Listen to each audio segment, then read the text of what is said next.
Apa yang terbaik untuk kita adalah apa yang kita ada ilmu tentangnya. Kalau tuan-puan ada ilmu tentang Tesla, maka Tesla yang terbaik.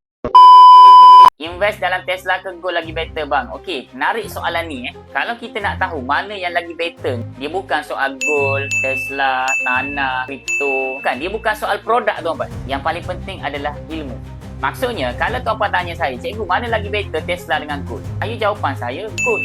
Sebab apa? Sebab saya ada ilmu tentang Gold. Kalau saya tanya dekat kawan saya main property, saya tanya dia, Man, antara property dengan Gold, kau rasa mana lagi better? Confirm dia akan cakap property. Sebab apa? Sebab dia ada ilmu dalam property. Secara kesimpulannya, Encik Fau, apa yang terbaik untuk kita adalah apa yang kita ada ilmu tentangnya. Kalau tuan-puan ada ilmu tentang Tesla, maka Tesla yang terbaik. Tapi kalau tuan-puan ada ilmu tentang emas, maka emaslah yang terbaik untuk tuan-puan.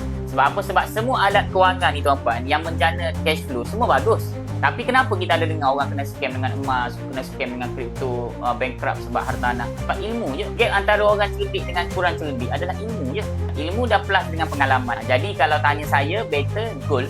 Sebab apa? Sebab saya dah tahun kelima bantu masyarakat menabung emas. Jadi terima kasih Cik Fau yang tanya. Jadi kesimpulan untuk semua yang tengok video ni, yang terbaik untuk kita adalah kita ada ilmu tentang perkara tersebut. Kalau tuan-puan rasa nak menabung emas di bawah bimbingan saya, yang mana saya ada ilmu tentang emas yang boleh saya kongsikan dekat tuan-puan, boleh tekan pautan dekat saya punya profil. Siap daftar nanti, tuan-puan boleh terus hubungi saya.